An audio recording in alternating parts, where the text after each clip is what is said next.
Glooming gray skies pale in comparison to the beauty of the milky snow scattered across the ground.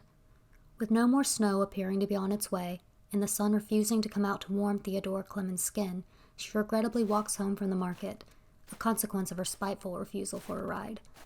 The trip wasn't a necessity in a survival sense, but one of great mental purification indeed. She clutches a loaf of bread against her chest like a secret weapon against the cold, as if to ward it off, and in her other hand she stiffly holds a bottle of bourbon at her side. Her frozen feet ache as she climbs the hill. Even in cleated boots she almost takes a spill. Atop the slope, the graveyard just a half-mile from her home comes into view on the right side of the one-lane road.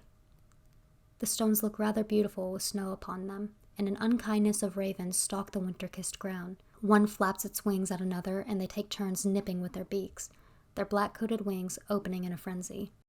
Beyond the ravens, swaddled in a ratted brown coat, sits the elderly Ivana Sumner, more commonly known as Mrs. Sumner, on a limestone bench.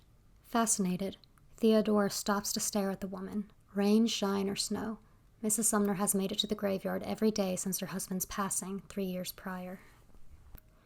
Ridiculous, Theodora thinks. As far as she can remember, Mr. Sumner was a nasty old man who chastised anyone for the slightest inconvenience. Mrs. Sumner wasn't excluded from his tirades. Theodora couldn't prove it, but she had the suspicion that Mrs. Sumner didn't fall as often as she claimed. The bruises appeared too frequently. Had the tumbles really been so common, Theodora imagined she would have at least owned a cane. Funny how the bruises ended around the same time Mr. Sumner's life had. If her doubts were true, and it had been Theodora in that situation, she'd revel in her husband's death, not visit his sorry earth-eaten remains 365 days a year.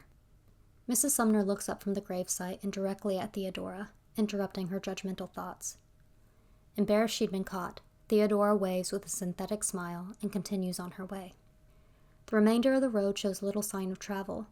No footprints, aside from Theodora's, have broken the snow. Tracks from a car that has long passed are nearly undetectable thanks to the early morning snowfall. Her house is one of few on this side of town. While it's something she once found peaceful, she now finds it isolating. The road turns to an arched stone bridge, and Theodora crosses, observing the not-quite-frozen pond beneath it. Minutes after stepping off the bridge, her land comes into view. A quaint, double-story stone house sits strong on the land with a wooden mailbox at the end of the 500-foot driveway. Ivy covers the front of the house. It has crept up the outside walls and all the way to the top of the house, the windows clear of it, maintained thoroughly throughout the year. Snow clings to its vines, and Theodora takes a moment to appreciate the visual beauty of her home, even if the contents inside aren't as welcoming. With her usual dread, she enters through the dark oak door. She's greeted with warmth from the flickering hearth, and her husband Hugh's mock sympathy. The faintest tug touches the corner of his lips. "Did you travel well?" he asks from his armchair. "I brought you something," Theodora says, presenting the bourbon, ignoring the glass of red in Hugh's large hand. "A peace offering?" he asks, leaning forward and abandoning the wine to the table by his chair. Theodora hands him the bourbon. She studies Hugh as he studies the bottle. Disapproval of her selection graces his face. Theodora sighs. "I can return it." No, this'll do." He stands. "Thank you. I think I'll open it now. Pour yourself some wine. See what the finest tastes like." Hugh makes his leave. "Pretentious prick," she thinks as she angrily throws back the remainder of the wine from Hugh's glass, purposely not savoring the taste. Their life hasn't always been this way, icy and dancing around insults. They used to have fun. They used to laugh and drink cheap liquor from unsophisticated glassware. But that all changed with Hugh's success. Hugh has always been an ambitious man and talented. He's an architect and used to find fulfillment in designing exquisite structures, mainly houses. 2 years before their marriage, an opportunity to branch out presented itself. He found himself the designer of their town's theater. Hugh worked tirelessly, and Theodora was so proud, as well as impressed. She wasn't the only one. By some stroke of luck, the proprietor knew some bigwigs in the city looking for an architect. He was so amazed by Hugh that he referred him to the city men. And so began a pattern. The changes happened slowly. At first, Theodora took his change in taste as excitement at the opportunity to try new things, and she was more than happy to have Hugh bring home expensive wine, to buy her new clothes, and eventually a ring. But the fun experiences turned to must after their wedding. Theodora tried convincing herself that he'd return to his old self, and when he gave her the option of building their own home or buying one, Theodora was over the moon. Never being one for patience, Theodora wanted to look at homes they could move into straight away, but Hugh turned his nose up at the cute, cozy homes she longed for. His eyes were set on the ones so large that Theodora shuddered at the idea of cleaning them, or the winters that were sure to leave such enormous spaces unbearably cold. So, she asked for a home built from the ground up, one with individual stones that would take up most of their budget, but allow them a space that was cozy but not cramped. She would have run before they laid the first stone had she known the Hugh she fell in love with would never return. Now they've lived in this house for 6 years. 6 years of Hugh's growing ego, 6 years of Theodora spending weeks alone now that he was a traveling architect, 6 years of praying she'd have a family and equally not wanting the life of an absent father for a child. 6 years of having this home held over her head when she'd complain about any of Hugh's behaviors. He built it for her, after all. Besides, where would she go if she left him? Her parents would shame her if they divorced, and her friends had families of their own. She had no career. She was a cashier when she met Hugh, but he persuaded her to quit once he started making good money. "Work on your passion," he told her. So she did. She loved to paint, and Hugh used to be so encouraging. Only now it wasn't enough for something to be beautiful. It wasn't enough for her to have fun or to be satisfied with her own creation. "What's the point if you're not striving for perfection?" he would ask, which was the reason for her winter walk. Theodora takes the bread to the kitchen where Hugh is pouring himself a glass of the bourbon.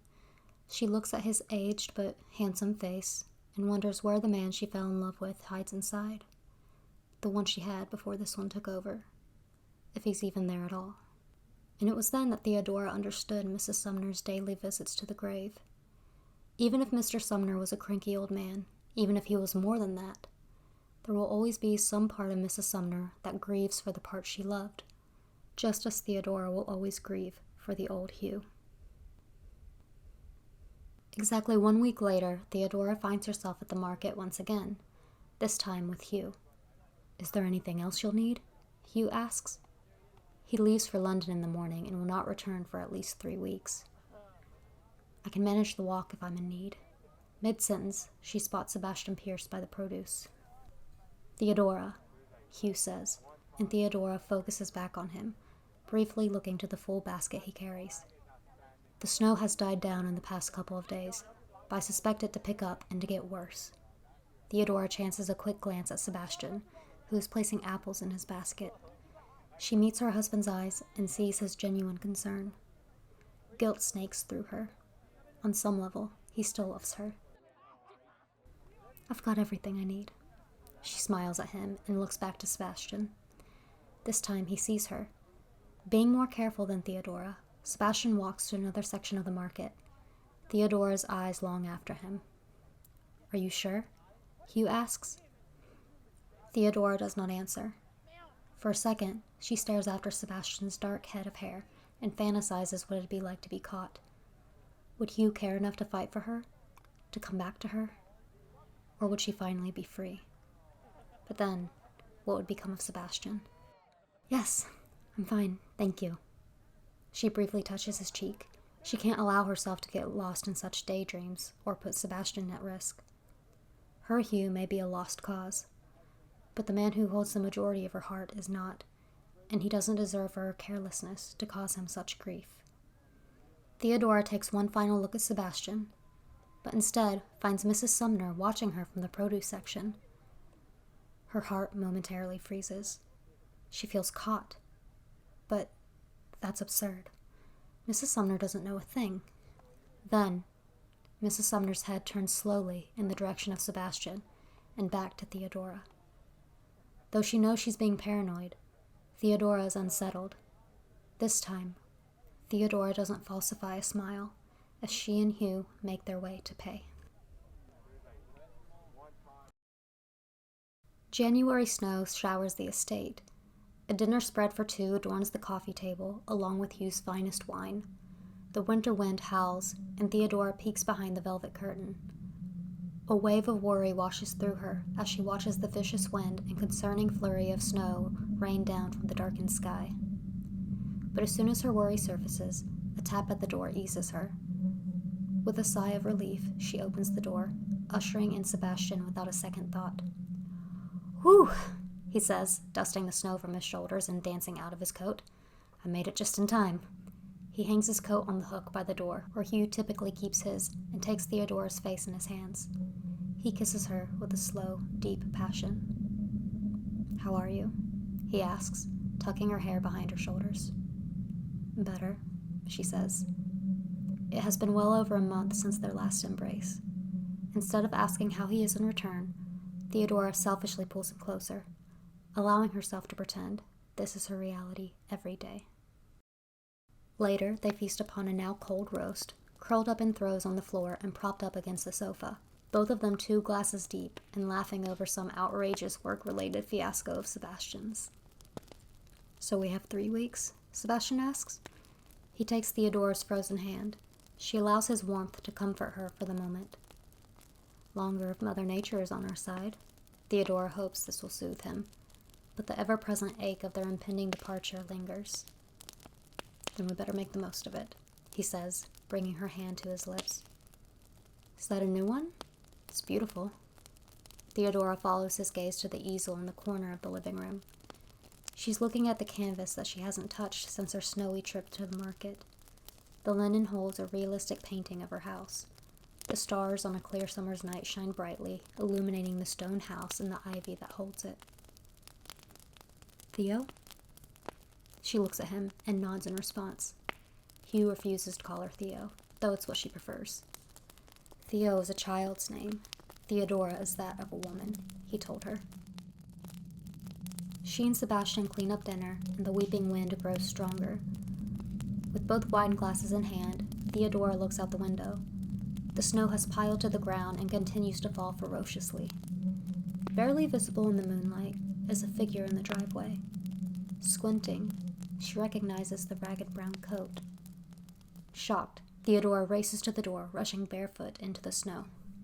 "Mrs. Sumner, are you all right?" "Oh," Mrs. Sumner looks around airily. "Dearie, I must have taken the driveway too soon." Theodora's feet burn in the snow. She's baffled. Mrs. Sumner's house is a mile up the road. What is she doing walking in this weather? "Well, come inside until the snow settles." Theodora holds an arm out to lead her in. Mrs. Sumner looks at the wine glass in her outstretched hand, and then the other. It's then that Theodora realizes the mistake in her hospitality. "No, dear, I don't think I will," Mrs. Sumner says with glacial politeness, and turns from Theodora, walking slowly toward the road. Perplexed, Theodora watches the seemingly frail woman disappear in a cascade of white. Snapping out of her confusion, she quickly retreats into the house. Sebastian enters after she shuts the door. Her mood must reflect on her face. "What's wrong?" he asks. Theodora shivers. "Mrs. Sumner?" "Mrs. Sumner?" The cold catches up to her as she says, She's outside." "What?" Theodora half stumbles to the window due to her freezing feet. She moves the curtain, and Sebastian edges up behind her. Theodora searches for Mrs. Sumner, but does not find her. "I don't see her," Sebastian says, cautiously moving from the window. "Do you think she'll be okay?" Theodora asks. "I'm sure she'll be fine." But even as the words leave Sebastian's mouth, he sounds unsure. Theodora thinks she hears the question in his mind. Had Mrs. Sumner noticed that the car in the driveway wasn't Hugh's? Theodora grips the wine glass in her right hand a bit tighter. Sebastian grabs his boots and sits on the couch. "I'll be back," he says, pulling on the boots. "Where are you going?"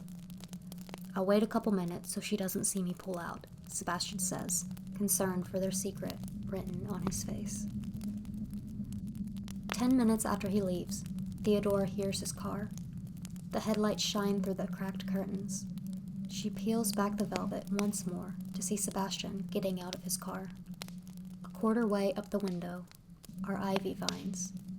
Vines that were not there when he left. The following morning, Theodora ventures to the front yard with her garden pruners. She nearly gasps when she sees the window. The ivy has grown and now takes up 3/4 of the glass. It's impossible, she thinks. There must have been more than I realized, she tells herself, brushing off the unnatural pace of its growth. Pulling the vines from the window, she utilizes the pruners on particularly stubborn bits. When she's finished, she begins her walk to the burn pile in the backyard, but stops in her tracks. The window on the side of the house has ivy stretched clear across it. Frustrated, she removes the ivy and tosses it into the backyard brush pile. Sebastian arrives around 9 p.m. Theodora and Hugh have their own bitter dance, but she and Sebastian have fallen into a pattern of their own. He'd come over, they'd make love, they'd eat, drink, and talk, and when they grew tired, they'd clean up together, then they'd crawl into bed. Tonight is no different in routine. However, Theodora's mind is preoccupied by the way Mrs. Sumner had looked at her the previous night. As she and Sebastian drink even more of Hugh's precious wine, she stews over their situation. "What's on your mind?" Sebastian asks, noticing Theodora's vacant expression.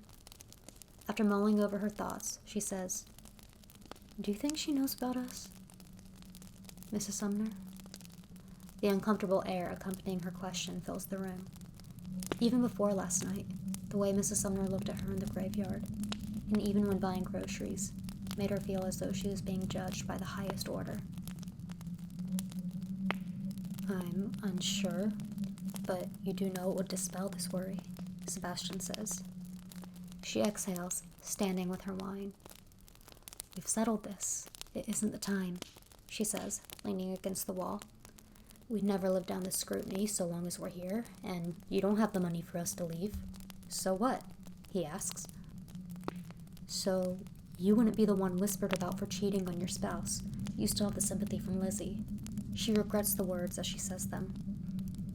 "You know as well as I do that the news of how I moved on after only a year would bode." Theodora feels ill-eased. Sebastian dearly loved his wife. The talk would eat him alive. "I apologize. Truly," Theodora says and takes another drink. Theodora looks at the painting of her house, still set on the easel. She spots the imperfections in the ivy, even from across the room. A pang rises in her chest. 6 years ago, she would have been proud of her work. A gust sounds from the night sky against the window. The weather has been strangely consistent the last few nights. "You know I want nothing more than what you're asking of me." She swallows the stone in her throat. "And I wish I could give you exactly that, but until we can disappear, this is what we've got." Sebastian looks saddened. "This wasn't what I wanted," she continues. "This life of whoring around on my husband, trapped in a miserable fucking marriage, unable to be fully present for the man that I love, and I do love you." "I know," Sebastian says, his electric blue eyes appearing opalescent as they watch her. "I wasn't always so pathetic. I used to be passionately, dumbly in love, Hugh as well. He wasn't always an uppity, cares more about class than happiness piece of shit." Theodora stares again at her painting, wanting to see the beauty in the color she stroked before she was told by her husband that it wasn't good enough. "I know you believe he trapped me by convincing me to stay at home, and at times I want to believe that.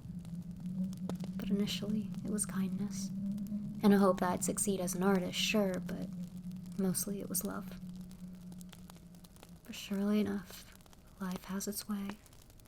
Success and money can turn even the kindest men into artificial clones of the ones they're trying to impress. The criticisms they receive rebound out of their mouths and straight into the hearts of the ones they love. It's what happened to Hugh. It's what he does. For a while, I was happy to stay at home and paint a picture on a canvas. I even thought it was good. until you pressured me into trying to sell, and on came failure after failure. And he was so disappointed. Do you know what that's like? To know that your skill is nothing special, your work isn't unique. You're simply just an artist who lacks the talent to make it. That isn't true, Sebastian says. And even if you don't make it, why let that take away from the joy you feel while creating it? Theodora smiles at the sentiment. I used to feel that way. She takes another gulp and continues. I'm no artist, just a woman with paint and a brush. To be an artist, you have to have some form of originality, and I lack that in every department. In my art, in my home. Christ, even her infidelity isn't fucking original. Hey now, Sebastian says with a soft smile. Sorry. She returns his smile, looking at her nearly empty glass. They both laugh. Sebastian stands and walks to Theodora. Taking the glass from her hands, he says, when the depressive ramblings start, it means you've had enough. Mm-hmm.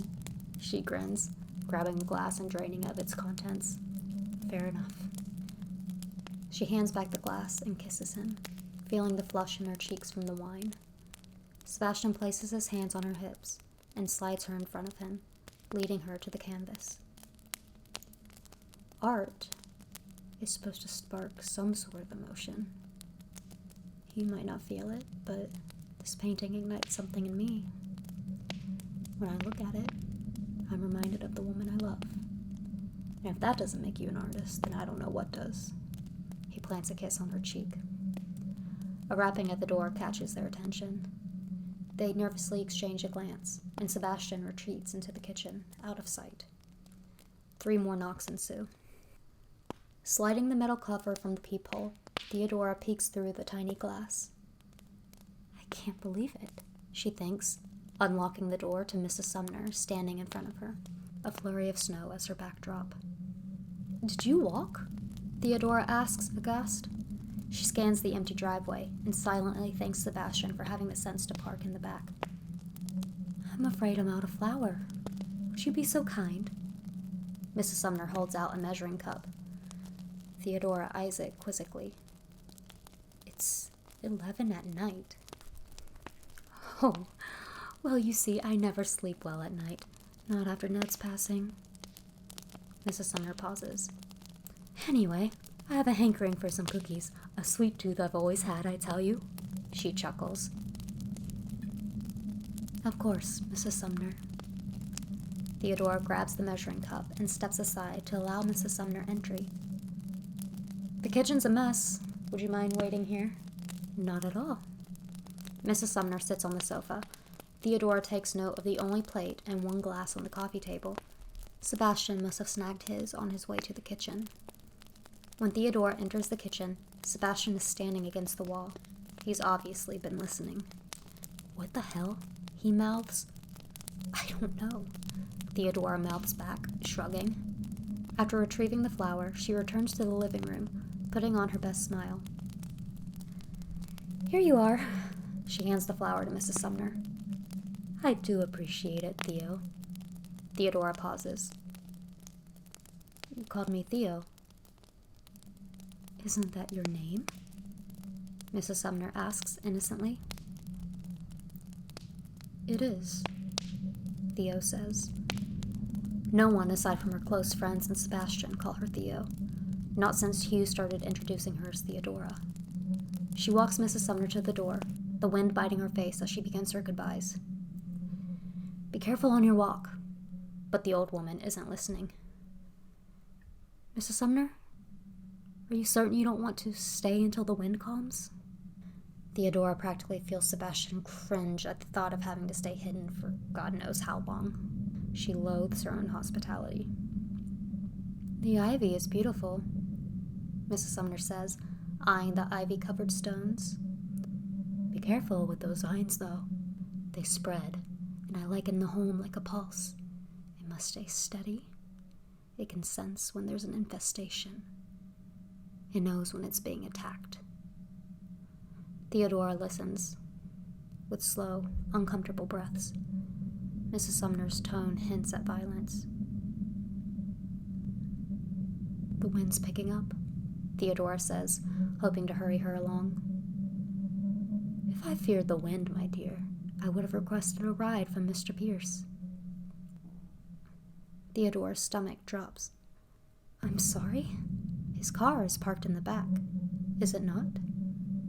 Theodora almost panics, but remains calm. "I haven't a clue what you're talking about." Mrs. Sumner smiles, a crooked, snaggletooth smile. "Theodora Clemens, when you rub your face in shit, don't be foolish enough to believe that those who stand in front of you don't see it." Horrified, Theodora slams the door, locking it. Sebastian appears from the kitchen. "She knows," Theodora says before he has the chance to speak. "What?" he asks dumbly. "She knows, Sebastian. She knows you're here. Shit!" She rubs her eyes. "You don't think she'll tell, do you?" Sebastian asks after a long silence. Theodora shakes her head in frustration. "I don't know," she says, though she fully expects her to. "Maybe we can talk to her? Tell her that Hugh was gone and your pilot light was out or something? That I was doing you a favor?" Sebastian offers. "I know how to start a pilot light," Theodora says, pushing herself from the door and plopping herself on the sofa. "No. If we go to her, it'll only make us look more guilty." Sebastian sits beside her. "Do you want me to leave? Maybe if she sees me pass her, if she sees that I didn't stay the night." "No," Theodora says quickly. "I think our best bet is to just take the night and figure it out in the morning." What Theodora does not tell him is that she is afraid to be left alone. Something in the way Ivana Sumner spoke made her feel threatened in a way that surpasses the fear of their affair coming to light. She feels as though her safety is at risk, but she doesn't say that.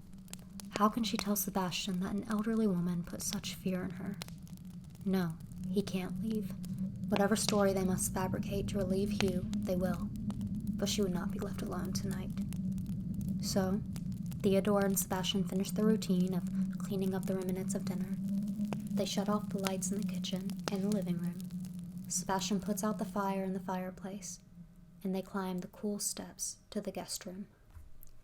They never dare sleep in Theodora and Hugh's bed. Sebastian could take up as much space as he wanted elsewhere, and they'd lavish in Hugh's prized beverages, but they didn't dare disrespect his bed.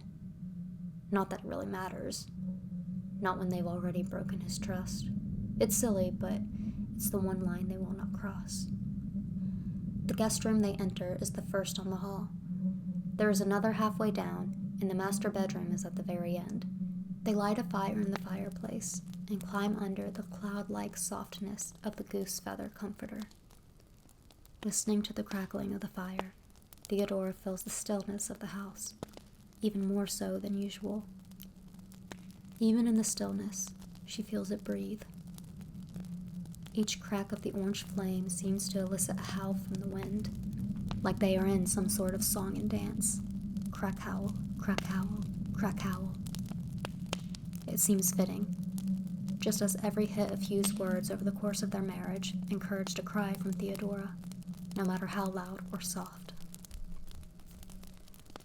The delicate rise and fall of Sebastian's chest signals that he's awake. Already in his embrace, she snuggles closer, wondering what the morning will bring, and the days leading up to Hugh's return. Sebastian gently strokes her head, and she drifts off into an anxious sleep. Theodora wakes with a jolt. The phone chimes from downstairs, through the otherwise silent house. The fire from the hearth has gone out, and she knows it was recent because smoke shines in the dim moonlight from behind the sheer curtains. The phone continues ringing as she adjusts her eyes, wondering who would be calling so late. When her eyes focus, she spots a bar trolley at the end of the bed. An uncorked bottle of wine sits on top, with 2 wine glasses filled to the brim. Sebastian wakes from the ringing. "Did you do that?" Theodore asks as Sebastian sits up. He mumbles groggily. Theodore points a nervous finger at the trolley. "No," Sebastian says, more alert. They exchange a long, nervous glance as the phone still rings. Sebastian is the first to get out of bed. Theodora quickly follows.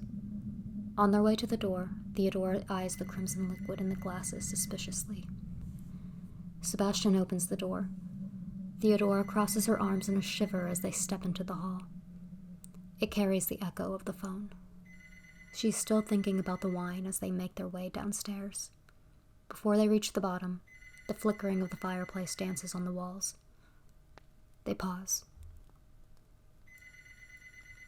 "I thought you put it out," Theodora whispers, though she's certain because she plainly remembers so.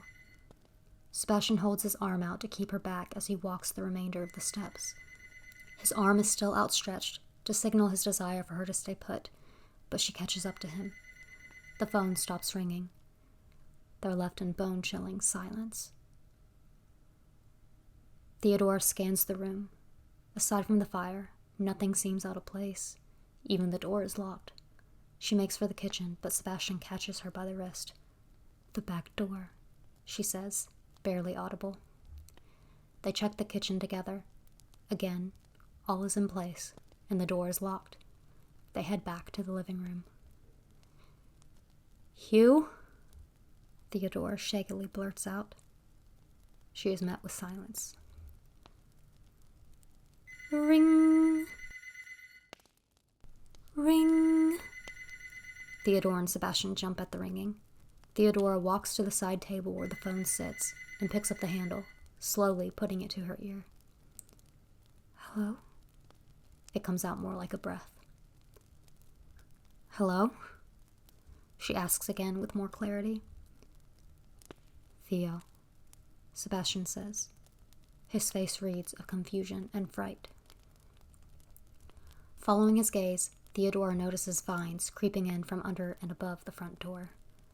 She wants to ask how, but instead, she and Sebastian both take a step back. "Hugh!" she calls again, but it is Mrs. Sumner's face that flashes in her mind as she receives no answer. "I want you to put on whatever you need to get to the car. We're leaving for the night," Sebastian says. Upstairs in the guest room, they efficiently grab the essentials. Sebastian pulls on the pants and sweater he came in as Theodora puts on socks, remaining in her nightclothes. As she pulls on the final sock, she gasps, touching Sebastian's forearm. The wine glasses are empty. Sebastian grabs the poker from the fireplace. They hurry out of the room but stop, quickly turning when a shuffling comes from the master bedroom. Theodora nearly yells when Sebastian takes a step forward, tightening his grip on the poker. She shakes her head, but realizes it's a moot point and follows him. When they're halfway down the hall, a tiny thud comes from the room. They stop and listen. Theodora can barely see Sebastian's outline in the dark. He must sense her fear because instead of pushing forward, he turns for the stairs. Whoosh! A quick, slight illumination flashes a dim light on the wall and then disappears. She and Sebastian turn their attention to the master bedroom again. Another whoosh, and a quick flash of orange light comes from her and Hugh's room, reflecting in the hall. She and Sebastian turn in a panic, but before they can head for the stairs, a fire appears midair and dissolves just as quickly. And again, from the master bedroom. "Go, go," Sebastian says, grabbing Theodora's hand. Her heart pounds heavily in her chest as they run down the hall. The sound of another fire taunts them from behind. A bit of relief hits once they're in the light of the living room, but it doesn't last long due to the sight before her. The ivy has grown in from outside, encompassing the wooden door like it were the trunk of a tree. "An infestation," Mrs. Sumner's words ring in Theodora's head. Ivy also stretches over the floorboards, taking up half the living room and the walls. "How?" Theodora begins, but she can't process what's in front of her, especially with the threat upstairs. They head for the back door. "Ring! Ring, goes the phone. Sebastian touches her back to move her along. In the kitchen, Theodora watches as his hand reaches for the doorknob. Theodora? Hugh's voice comes from the other side of the door. It's angry. Venomous. Open the goddamn door! A shattering frightens Theodora. Winter air floods the kitchen. A wooden log lays on the floor, with pieces of shattered glass from the window above the sink. Hugh, stop! She yells. Let's talk! Where would she even begin? Vines steadily migrate through the broken window and onto the walls, sprawling over the counters and sink. Another log flies through the window, hitting Sebastian's shoulder. They rush to the living room. They have to step over vines, as they have spread since just moments ago. What the hell? Sebastian says. Then, the window Theodora grew so accustomed to peering out of breaks in an instant. Hugh comes through the window at a speed Theodora didn't think him capable of. He's holding a shovel. What are you doing? Theodora asks helplessly. Hugh, we can talk about this, okay? Just... Sebastian's plea is cut short by the swing of Hugh's shovel. Stop! Theodora screams, but when she looks at her husband, he is unrecognizable. His demeanor is off, and his eyes are distant. Detached. Like those of a dead man. Hugh swings the shovel again, this time connecting with Sebastian's head. Sebastian falls to the floor as Theodora watches in silent horror. Now that Sebastian has been struck, she's certain he will stop. Sebastian moans, holding his head as he tries pushing himself to his knees. Then, a fresh terror hits, as Hugh raises a shovel for another blow. No! Theodora yells, lunging forward. But she's too late. The shovel hits Sebastian's head with a crack. Blood flows from him, and Sebastian is laying on his stomach. Hugh strikes, and Theodora sobs as she tries to reach Sebastian. She's forced to jump back when the shovel swings in her direction. After smashing the shovel against Sebastian's head once more, Hugh angles the shovel and drives the tip straight into his temple. Theodora's breath is taken up by sobs. She can't speak. She cannot look at Sebastian's mutilated skull. Through tears, she looks at Hugh. Her cries are shocked into silence. Tiny, thin vines sprout from his eyes, taking the appearance of nature-like veins. He rips the shovel from Sebastian's head. Theodora needs no more warning. She dashes for the front door, but Hugh gets there first, swinging the blood-splattered shovel at her. He misses and chases her up the stairs. She flees to the guest room she and Sebastian shared, locking herself in. Theo, Hugh taunts from the hall, and her name doesn't sound right coming from his mouth. She tries to calm her breathing and to formulate a plan, but she's trapped. Hugh's pacing in the hall is loud, and there's a banging on the walls that grows distant the further he walks. Did you really think I wouldn't find out? Hugh asks. And in my home? Smack goes the shovel against the wall. The one I built for you? Another bang against the wall. Theodora lets out a cry when the shovel strikes the bedroom door. I've given you everything. Another hit that splits wood. Theodora backs away. Do you know where you'd be without me? Hugh rages. Another strike. Please, Theodora says. Just another uneducated, talentless artist ringing up items coming from other people's wealth. Please stop, she calls out, her hands holding her head. She knew he'd be angry if he found out about Sebastian, but she never imagined this. This wasn't Hugh. It couldn't be. She thought of his face. Vines claiming it. I'll tell you what, Hugh says in a sing-song voice. I'll give you 10 seconds to run. Hugh goes quiet. Shaking, Theodora waits for another sound. She looks at the closed window. She'd never make the jump. Then, a familiar smell fills her nose, and she hears the start of a fire. He won it, she thinks, but an orange light comes from under the door. Those seconds start now, Hugh chimes. Theodora hesitates, and then bolts for the door, ripping it open. She sees a lantern on the floor, its cap laying beside it. She's staring at a fire. 6, Hugh says from beside the door. Theodora runs past him and down the stairs, tripping on the last step. The ivy is taking over the staircase. Her eyes trail to Sebastian, and she can't believe what she's seeing. Ivy wraps around Sebastian's body, turning him on his back, his open eyes unseeing. Theodora snaps back to her senses when she hears Hugh bundling down the stairs. She gets up and runs to Sebastian. The poker from upstairs lays wrapped in vines. She rips it loose and heads for the closest escape route, the broken window. As she's climbing through, she's ripped back and heaved onto the floor. Her breath leaves her, and she grabs the poker that fell from her hands. Wide-eyed, she scoots back over the rough surface of the ivy-covered room. "I'm sorry," Theodora chokes out. He lunges at her, and she sits up, poker stretched in front of her. A jolting pain courses through her head. She's not sure what happens as she drops the poker and falls to the floor. She lays there with blurred vision as she hears a thud. The fire roars, and she has enough perception to see that the flames are traveling quickly. She no longer sees her front door. It's nothing but ivy and vines, so she crawls for the kitchen.